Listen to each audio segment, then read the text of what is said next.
Narito na tayo mga kapuso sa episode 436 ng Abot Kami na Pangarap. Nalaman nga ni Moira na mayroong mga pulis kaya sinisi niya si Zoe. Sabi niya, Zoe, anong ibig sabihin nito? Tinulak niya anak niya. Sabi naman ni Zoe, Mami, sorry. Ngayon bigla na lamang sila nagtakbuhan na para ba nagja-jogging. Nakakatawa tong parting to mga kapuso, no? Ngayon, itinayo agad ni RJ si Zoe. Sabi niya, anak, okay ka lang ba? Sige na daddy, habulin mo na si Mami. Ngayon susunod itong si Zoe at pinigilan siya ni Doc Lindon. Ano, Zoe, hahabulin mo si Ma'am Moira para patakasin siya? Akala mo hindi ko alam? Ngayon napatunayan ko na. Noong isang gabi, na kunwari isinampal ka ni Ma'am Moira. Palabas yun lang pala yun para patakasin mo siya. Alam ko na ngayon ang ginagawa mo, Zoe. Palabas lang lahat ng ito. Bakit? Doc Lindon, anong gagawin mo? Baka nakakalimutan mo, Zoe, alam ko ang sikreto mo. Kaya maaari kong sabihin niyang kina Doc RJ. Samantala humabol na rin sina Annalyn saka si Lynette. Naghahabulan sila ngayon. Babaeng tao yan, hindi mahabol-habol ng mga pulis. Dala-dalawang pulis lang tapos mukhang nangjajaging pa, ang bibigat ng tiyan. Mukhang mabibigat ang tiyan eh. Kaya nakakatawa talaga kasi yung parang ang tagal talaga ng pagtakbuhan nila dito. Ang tagal nila tumakbo. Ngayon, pinuntahan nga ni Eric itong si Giselle at nangamusta nga kung ano ba yung resulta ng investigasyon. Sabi nga nito ni Giselle, meron talagang unanimous na talagang nagbabayad doon sa lawyer nito ni Dax. Kasi nga, paano nga naman nakakuha ito ng lawyer? Samantalang nahuli nga siya ng mga pulis, nakakulong ito.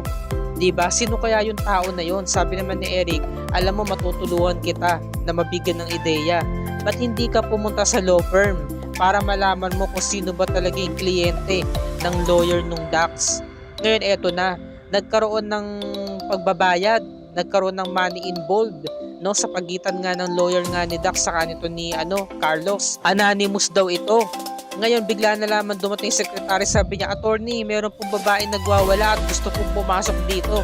Sino yon? Nagngangalang Giselle Tanyag. Naku attorney, kailangan hindi ako makita rito ni Giselle. Nagtago na agad. Naku po attorney, papasok po siya dito. Nakapagtago agad sa ilalim ng lamesa. At bigla nga talagang pumasok itong si Giselle at galit na galit. Samantalang itong si Moira nagmamadali sa pagtakbo, no? Ngayon sabi naman ni Giselle, anong ibig sabihin nito? Sabihin mo na kung sino ang kliyente mo, sino ang nagbabayad sa'yo para panghawakan mo ang kaso ng kriminal na yon. Si Dax ha? Nakikinig si Carlos, natatakot. Sabi ng attorney, Ma'am Giselle, business is business. Natural. Pinuntahan ako ng tao para bayaran ako, kaya gagawin ko ang aking ginagawa. Sabi naman ni Giselle, hindi mo sinasagot ang tanong ko. Ang tanong ko, sino yung tao nagbabayad sa'yo? Ha? Sabi ng attorney, it's a very confidential ma'am kasi kliyente ko siya. Kaya hindi ko pwedeng sabihin ang pagkakakilanlan ng kliyente ko. Yung tao mismo nagbabayad sa akin. Sabi niya, no, ginagawa ko lang ang parte ng trabaho ko. Natural, kliyente ko yung nakakulong. Kaya tutulungan ko siya. Ngayon sabi naman ni Giselle, pakisabi dyan sa taong tumutulong sa'yo, dyan sa kliyente mo na nagbabayad sa'yo, na marami kaming nakalap na ebidensya laban kay Moira kaya kahit anong mangyari, makukulong at makukulong siya. Ngayon, pag alis ni Giselle, sabi ng attorney, wala na siya, Doc. Lumabas ka na dyan. Kinakabahan si Doc Carlos at para bang nakahinga na maluwag. Samantala, sa sobrang ang hirap ng tumakbo rito, no, sa lugar na to na punong-punungan ng mga tuyot na dahon, biglang nadapa si Moira at nahuli na nga siya ng tuloy ng mga pulis. Sabi ni RJ, tama na Moira, eto na ang katapusan ng kasamaan mo. Manahimik ka na. Sumunod na nga itong si Lynette saka si Annalyn. Kitang-kita nila kung paano dakpin ng mga pulis itong si Moira at kiniradgad palayo. Ngayon napayakapan mag-ina at naluluha dahil sa wakas natapos na rin ang kasamaan ni Moira. Mapagbabayaran niya na ito. Samantalang si Giselle bumalik na office niya at talagang matamlay nangihina. Napaupo siya sa may sopa at para matutulog na. Ngunit nawala ang pagod niya nang sinagot niya ang tawag ni Lynette. Sabi ni Lynette, Ma'am Giselle, good news. Nakuha na po ng mga pulis si Moira. Dadakip na po siya ngayon. Mamaya po dadalhin na po siya sa Pilipinas upang ipa-deport. Thank God. Maraming salamat. Napaluhan na po si Giselle. Maraming salamat sa balita mo, Lynette. At ito na nga. Nandito na nga sila sa airport. Nakapagpalit na nga ng damit itong sina Annalyn, no? si Lynette at niyakap nga nila itong si Giselle. Sinalubong nga nila ng talagang sobrang masaya, 'di ba?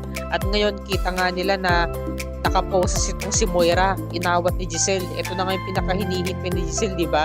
Yung makita na ine-escort na ng mga pulis si Moira habang ito ay nakaposa. Sabi niya, saglit lang. Binigyan niya agad ng malakas sa sampal si Moira. Talagang lagatok tumunog Sabi niya, bagay na bagay sa'yo yan. Yung kamay mo na merong posas at mamaya maghihimas ka na ng rehas sa loob ng bilangguan. Sabi naman ni Moira, alam mo Giselle, kahit ilang beso pa ako saktan, baliwala yun sa akin.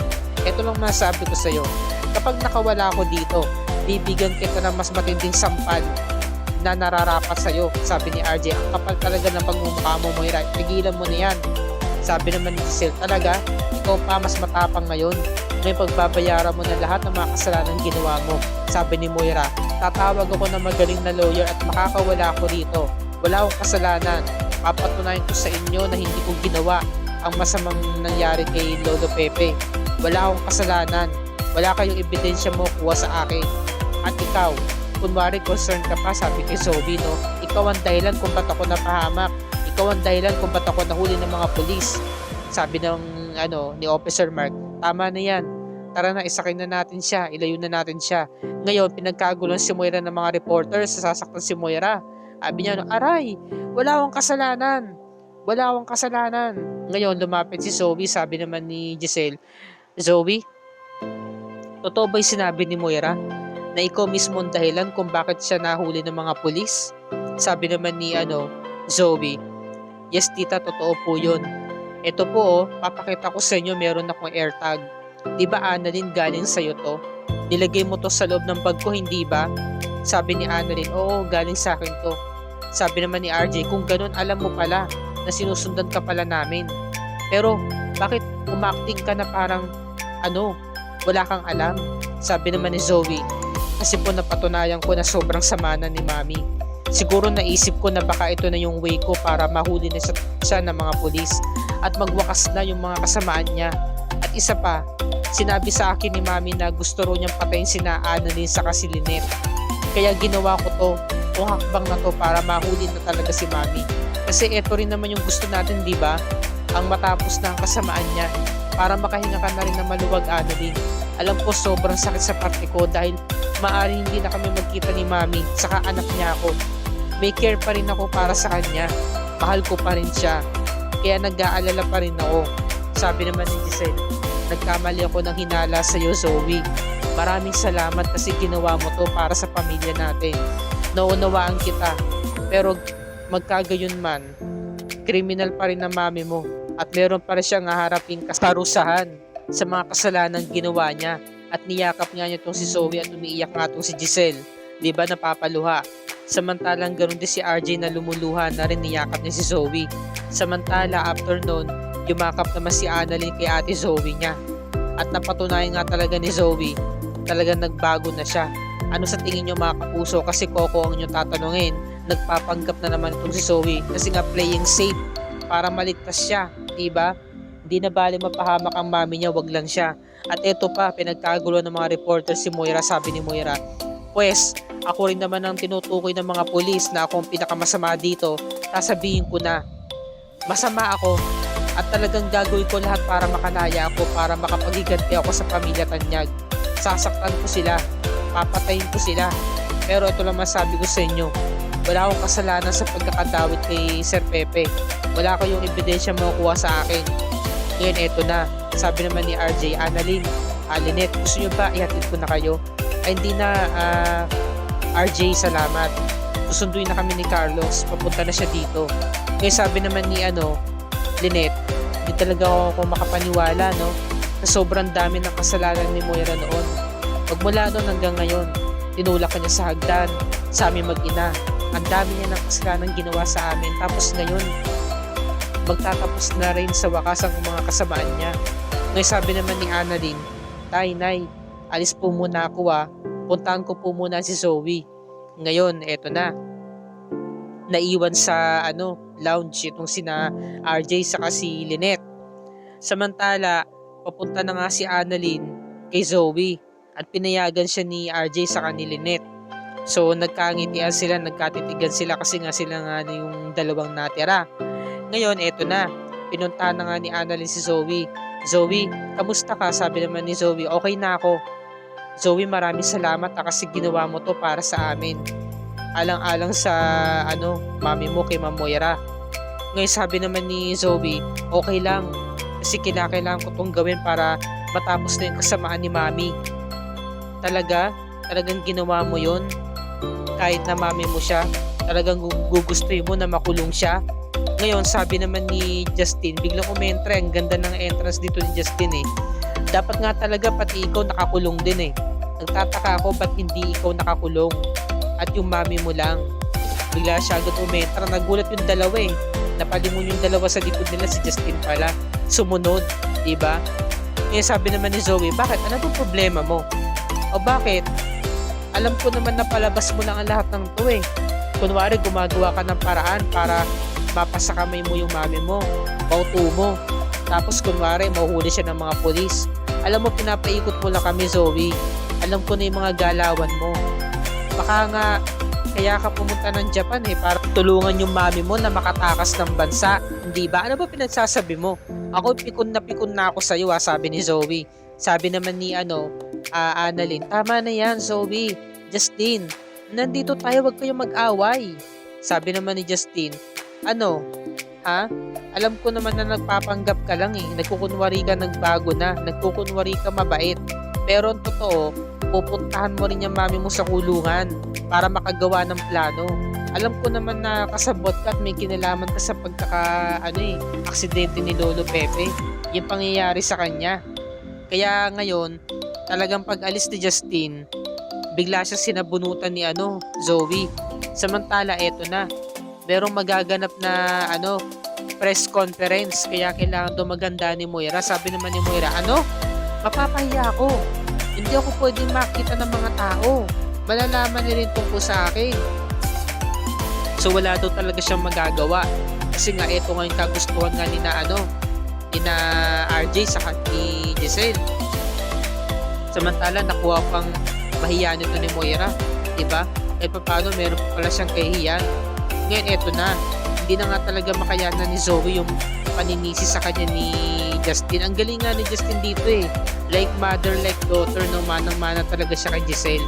Kasi nga, kung ano ro yung hitik na bunga, di ba? Kung ano yung puno, siya rin yung bunga. Si Zoe yung bunga, yung mansanas, tapos si Moira yung tree. Ngayon, hindi raw siya agad-agad na babagsak kasi nga, masama nga yung ugali niya. At kung bumagsak man siya, ibig sabihin, bulok yung ugali niya kasi bulok nga na ugali nito ni Zoe. Diba? Kaya nga wala siyang kasing sama. Ngayon, nakangiti pa tong si Justin at talaga ang lakas niya mga asar. Hinilan ni Zoe yung buhok ni Justin. Syempre si Justin matangkad yan, malakas yan eh. Natulak niya si Zoe. At syempre, hindi pa siya tapos dito. Talagang sinabunutan niya rin si Zoe. Kaya sa bangayan na yan, natalo talaga si Zoe. Kinaladkad ni Justin eh. At dito na po nagtatapos ang review ni Rika para sa araw na to mga kapuso. Bukas sa araw ng Miyerkules, hihintayin natin to ang magaganap na press conference na kung saan tuluyan ng mapapahiya si Moira dahil nga nakita na ng publiko ang kanyang pagmumuka, no? Na nasa likod ng maskara at hoodie jacket. Yan ang ating pakatungayan.